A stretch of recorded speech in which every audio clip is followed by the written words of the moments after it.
അസ്സലാമു അലൈക്കും. Welcome to Sali kitchen. ഇന്ന് ഞാൻ ഒരു റവയും പാലും വെച്ചിട്ടുള്ള ഐസ്ക്രീമാണ് റെഡിയാക്കി എടുക്കുന്നത്. പിസ്ത ഐസ്ക്രീം. നല്ല ടേസ്റ്റുള്ള ഒരു ഐസ്ക്രീമാണ്. ഈ ഒരു ഐസ്ക്രീമിന് വേണ്ടിയിട്ട് ക്രീം യൂസ് ചെയ്തിട്ടില്ല, കണ്ടൻസ്ഡ് മിൽക്ക് യൂസ് ചെയ്തിട്ടില്ല. പിന്നെ പൊതുവേ നമ്മൾ ഐസ്ക്രീം ഉണ്ടാക്കിയെടുക്കുമ്പോൾ ബീറ്ററൊക്കെ വെച്ചിട്ട് നന്നായിട്ട് ബീറ്റ് ചെയ്തെടുക്കാറൊക്കെ ഉണ്ട്. ഇതിൽ അതൊന്നും വേണ്ട. നമ്മുടെ വീട്ടിൽ എപ്പോഴും ഉണ്ടാകുന്ന മിക്സിയിൽ ചെയ്തെടുക്കാൻ പറ്റുന്ന ഒരു ഐസ്ക്രീമാണിത്. നമ്മളിതിൽ ക്രീമും കണ്ടൻസ്ഡ് മിൽക്കും ചേർത്തിട്ടില്ല എന്ന് വെച്ചിട്ട് ഐസ്ക്രീമിന് ഒരു കുഴപ്പമില്ല കേട്ടോ. കറക്റ്റ് നമ്മൾ പുറത്തുനിന്ന് വാങ്ങിക്കുന്ന അതേ ടേസ്റ്റ് തന്നെ ഉണ്ട്. ഈ ഒരു റെസിപ്പിയുടെ ഐഡിയ എനിക്ക് കിട്ടിയത് ലേഡീസ് പ്ലാനറ്റ് ബൈ റംഷിയുടെ ചാനലിൽ റംഷി അപ്ലോഡ് ചെയ്തിട്ടുണ്ടേനും റവയും പാലും വെച്ചിട്ടുള്ള ഐസ്ക്രീം. അപ്പോൾ അതിൻ്റെ ലിങ്ക് ഞാൻ കൊടുക്കാം. അപ്പോൾ എങ്ങനെയാണ് ഈ ഒരു സിമ്പിളായിട്ടുള്ള ക്രീമി ആയിട്ടുള്ള ഐസ്ക്രീം ഉണ്ടാക്കിയെടുക്കാൻ നോക്കാം. അതിന് വേണ്ടിയിട്ട് ആദ്യം പാല് തിളപ്പിക്കാൻ വെക്കണം. ഇപ്പോൾ 2 കപ്പ് പാലാണ് നമുക്ക് ടോട്ടൽ ആവശ്യമുള്ളത്. 1.25 കപ്പാണ് ഞാനിപ്പോൾ ഈ ഒരു സോസ് പാനിലേക്ക് ആഡ് ചെയ്തിട്ടുള്ളത്. ബാക്കി 1/4 കപ്പ് പാലിലാണ് നമ്മൾ റവ മിക്സ് ചെയ്തെടുക്കുന്നത്. അപ്പോൾ ഈ ഒരു പാലിലേക്ക് 1/2 കപ്പ് പഞ്ചസാര നമ്മൾ ചേർത്ത് കൊടുക്കുകയാണ്. ഇപ്പോൾ കറക്റ്റായിട്ട് 1/2 കപ്പ് പഞ്ചസാര മതി. പിന്നെ എനിക്ക് മധുരം ചേർക്കേണ്ട ആവശ്യം വന്നിട്ടില്ല. ടേസ്റ്റ് നോക്കിയിട്ട് നിങ്ങളുടെ മധുരം പോലെ ചേർത്ത് കൊടുക്കണം. അപ്പോൾ നന്നായിട്ടൊന്ന് മിക്സ് ചെയ്തെടുക്കുക. നമ്മളിതിൽ കണ്ടൻസ്ഡ് മിൽക്കൊന്നും ചേർക്കുന്നില്ല. അപ്പോൾ ഒന്ന് ടേസ്റ്റ് നമുക്ക് നന്നാക്കി എടുക്കാൻ വേണ്ടിയിട്ട് ഈ പാലും പഞ്ചസാരയും ചേർത്തിട്ട് ഒരു 1/4 ഭാഗം നമ്മളൊന്ന് വറ്റിച്ചെടുക്കുന്നുണ്ട്. അപ്പോഴാണ് ആ കറക്റ്റ് ടേസ്റ്റ് കിട്ടുക. അപ്പോൾ ലോ ഫ്ലെയിമിൽ ഇട്ട് കൊടുത്തിട്ട് നമുക്ക് വറ്റിക്കാൻ വേണ്ടി വെക്കാം.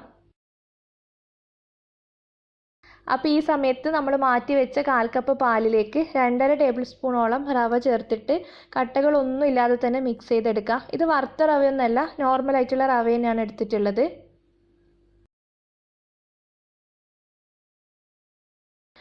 നമ്മുടെ പാല് നന്നായിട്ട് ഒന്ന് തിളച്ച് ഒന്ന് വറ്റി കിട്ടിയിട്ടുണ്ട്. ഇപ്പോൾ ലോ ഫ്ലെയിമിൽ ഇട്ട് കൊടുത്തിട്ട് നമ്മൾ മിക്സ് ചെയ്ത് വെച്ച റവ പാൽ മിക്സ് ഉണ്ടല്ലോ അത് ചേർത്ത് കൊടുക്കുക. എന്നിട്ട് കട്ടകളൊന്നും ഇല്ലാതെ തന്നെ കുക്ക് ചെയ്തെടുക്കണം. അപ്പോൾ നന്നായിട്ട് ഇളക്കി മിക്സ് ചെയ്തെടുക്കുക.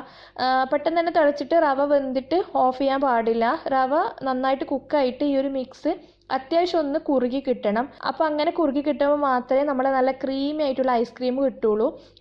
വെള്ളം പോലെ ആക്കി എടുക്കുകയാണെങ്കിൽ ഐസ് ക്രിസ്റ്റൽസൊക്കെ നന്നായിട്ട് ഫോം ചെയ്യും, ഐസ്ക്രീം നന്നായി വരില്ല.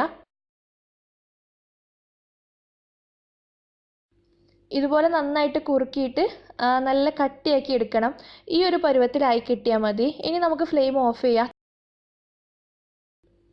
തണുത്ത് കഴിഞ്ഞാൽ ഒന്നുകൂടെ അങ്ങ് കുറുകി കിട്ടിക്കോളും. അപ്പോൾ ഞാൻ ഫ്ലെയിം ഓഫ് ചെയ്യാണ്. ഇപ്പോൾ തണുത്ത് കഴിഞ്ഞിട്ടുണ്ട്. തണുത്ത് ചെയ്യാൻ മീൻസ് റൂം ടെമ്പറേച്ചറിലായിട്ടുണ്ട്. ഇപ്പോൾ നോക്കിയേ, അത്യാവശ്യം നന്നായിട്ട് തന്നെ തിക്കായി വന്നിട്ടുണ്ട്. ഇത് നമുക്ക് മിക്സിയുടെ ജാറിലേക്ക് മാറ്റാം.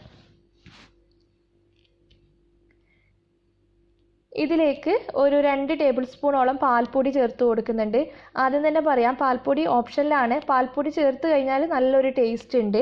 പാൽപ്പൊടി നമ്മൾ ഒഴിവാക്കുകയാണെങ്കിൽ ഐസ്ക്രീം സെറ്റായി കിട്ടാൻ വേണ്ടിയിട്ട് കുറച്ച് സമയം എടുക്കും. അതുപോലെ ടേസ്റ്റിലും കുറച്ച് കുറവുണ്ടാവും. അപ്പോൾ ഉണ്ടെന്നുണ്ടെങ്കിൽ പാൽപ്പൊടി എന്തായാലും ഒന്ന് ചേർത്ത് കൊടുക്കാം. ഞാൻ രണ്ടും ട്രൈ ചെയ്തിട്ടുണ്ട്. പാൽപ്പൊടി ചേർത്ത് കഴിഞ്ഞപ്പോൾ നല്ലൊരു ടേസ്റ്റ് ഉണ്ടായിട്ടുണ്ട്.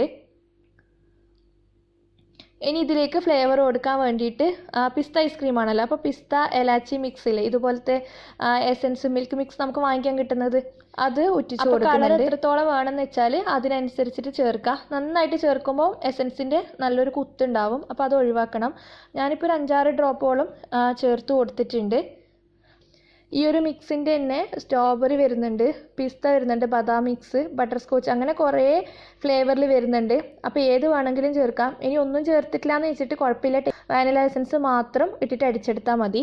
അപ്പോൾ ഞാനിതിലേക്ക് വാനില എസൻസും കൂടി ഒഴിച്ചു കൊടുക്കുന്നുണ്ട്. ഒരു 1/2 ടീസ്പൂൺ വാനില എസൻസ് ആണ് ഒഴിച്ചു കൊടുത്തിട്ടുള്ളത്.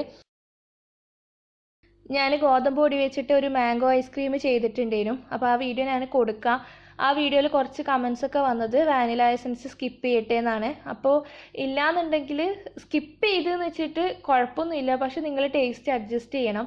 വാനില എസൻസ് സ്കിപ്പ് ചെയ്തിട്ട് പുറത്തുനിന്ന് വാങ്ങിക്കുന്ന ഐസ്ക്രീമിൻ്റെ ടേസ്റ്റ് ഇല്ല, വല്ലാത്തൊരു കുത്തു വരുന്നു എന്ന് പറഞ്ഞിട്ട് കാര്യമില്ല. അതൊക്കെ മാറാനാണ് നമ്മൾ വാനില എസൻസ് ചേർത്ത് കൊടുക്കുന്നത്. പിന്നെ ഗോതമ്പ് പൊടി പോലെ അല്ല റവ പ്രത്യേകിച്ച് ഒരു കുത്തൊന്നും വരാനില്ല. എന്തായാലും ഉണ്ടെന്നുണ്ടെങ്കിൽ ആഡ് ചെയ്യണം. ഇപ്പോൾ ഞാൻ 1/2 ടീസ്പൂൺ വാനില എസൻസ് ആണ് ഒഴിച്ചു കൊടുത്തിട്ടുള്ളത്. ഇനി മിക്സി അടച്ച് വെച്ചിട്ട് നന്നായിട്ട് ഒന്ന് അടിച്ചെടുക്കണം. എന്നിട്ട് നമുക്ക് സെറ്റ് ചെയ്യാനുള്ള ബൗളിലേക്ക് മാറ്റാം. ഇപ്പോൾ ഞാൻ ഇതുപോലത്തെ ഒരു ഗ്ലാസിൻ്റെ ബൗളാണ് എടുത്തിട്ടുള്ളത്, അതിലേക്ക് ഒഴിക്കുകയാണ്.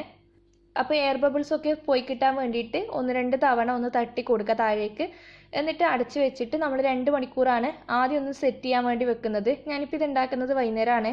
എന്നിട്ട് രാത്രിയാകുമ്പോൾ ഒന്ന് തുറന്നിട്ട് ഒരു 7-8 മണിയാകുമ്പോൾ 2 മണിക്കൂർ കഴിഞ്ഞതിന് ശേഷം ഒന്ന് തുറക്കും. എന്നിട്ട് നന്നായിട്ടൊന്ന് സ്പൂൺ വെച്ചിട്ട് മിക്സ് ചെയ്തിട്ട് കണ്ടില്ലേ ഇതിപ്പോൾ സെറ്റായി തുടങ്ങിയിട്ടുണ്ട്.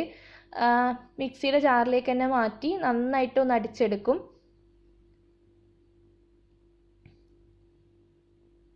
എന്നിട്ട് തിരിച്ച് ആ ബൗളിലേക്ക് തന്നെ തിരിച്ചൊഴിക്കുകയാണ്. പൊതുവേ നമ്മൾ പിസ്ത ഐസ്ക്രീം വാങ്ങുമ്പോൾ അതിൽ കടിക്കാൻ വേണ്ടിയിട്ട് പിസ്തയൊക്കെ ഉണ്ടാവില്ലേ ഉള്ളിൽ. അപ്പോൾ ആ ഒരു ഇത് കിട്ടാൻ വേണ്ടിയിട്ട് കുറച്ച് പിസ്ത ഇട്ട് കൊടുക്കുന്നുണ്ട് കട്ട് ചെയ്തിട്ട്. അതുപോലെ കുറച്ച് ടൂട്ടി ഫ്രൂട്ടിയും കൂടി ഇട്ട് കൊടുത്തിട്ട് നന്നായിട്ടൊന്ന് മിക്സ് ചെയ്തെടുക്കുന്നുണ്ട്. ഇപ്പോൾ കടിക്കാനൊന്നും വേണ്ടാന്നുണ്ടെങ്കിൽ പിസ്തയൊന്നും ചേർക്കേണ്ട ആവശ്യമില്ല. വേറെ ഏത് നട്ട്സും ആണെങ്കിലും ചേർക്കാം കേട്ടോ. അപ്പോൾ ഇനി നമുക്കിത് അടച്ച് വെച്ചിട്ട് ഓവർനൈറ്റാണ് ഞാനിപ്പോൾ സെറ്റ് ചെയ്തെടുക്കുന്നത്. ഞാൻ പറഞ്ഞില്ലേ രാത്രി ഞാൻ രണ്ടാമത് അടിച്ചെടുത്തത്. അപ്പോൾ ഓവർനൈറ്റ് തന്നെ ഫ്രിഡ്ജിൽ വെക്കുന്നുണ്ട്. ഐസ്ക്രീം ആയതുകൊണ്ട് സെറ്റായി കിട്ടാൻ വേണ്ടിയിട്ട് കുറച്ച് സമയം എടുക്കും. അപ്പോൾ ഒരു 6 മണിക്കൂർ എന്തായാലും ഒന്ന് വെക്കാൻ ശ്രമിക്കാം. ഇപ്പോൾ ഞാൻ ഓവർനൈറ്റ് വെച്ചിട്ട് നന്നായിട്ട് സെറ്റായി കിട്ടിയിട്ടുണ്ട്. അപ്പോൾ നമ്മൾ സ്കൂപ്പ് ചെയ്യുന്നതിന് മുന്നേ ഒരു 10 മിനിറ്റ് എടുത്ത് പുറത്ത് വെക്കുകയാണെങ്കിൽ നമുക്ക് എളുപ്പത്തിൽ തന്നെ സ്കൂപ്പ് ചെയ്യാം. അപ്പോൾ ഇതുപോലെ അടിപൊളിയായിട്ട് സ്കൂപ്പ് ചെയ്യാനൊക്കെ പറ്റുന്നുണ്ട്. നല്ല പെർഫെക്റ്റ് ആയിട്ട് തന്നെ കിട്ടിയിട്ടുണ്ട്. അപ്പോൾ എപ്പോഴും നമ്മുടെ വീട്ടിലുണ്ടാകുന്ന സാധനമാണ് റവയും പാലൊക്കെ. അപ്പോൾ എന്തായാലും ഒന്ന് ട്രൈ ചെയ്ത് നോക്കിയിട്ട് ഫീഡ്ബാക്ക് പറയാം. വീഡിയോ ഇഷ്ടപ്പെടുകയാണെങ്കിൽ ലൈക്ക് ചെയ്യാനും ഷെയർ ചെയ്യാനും ഒന്നും മറക്കരുത്. ഇതുവരെ സബ്സ്ക്രൈബ് ചെയ്തിട്ടില്ല എന്നുണ്ടെങ്കിൽ ദയവായിട്ട് സബ്സ്ക്രൈബ് ചെയ്യണേ. താങ്ക്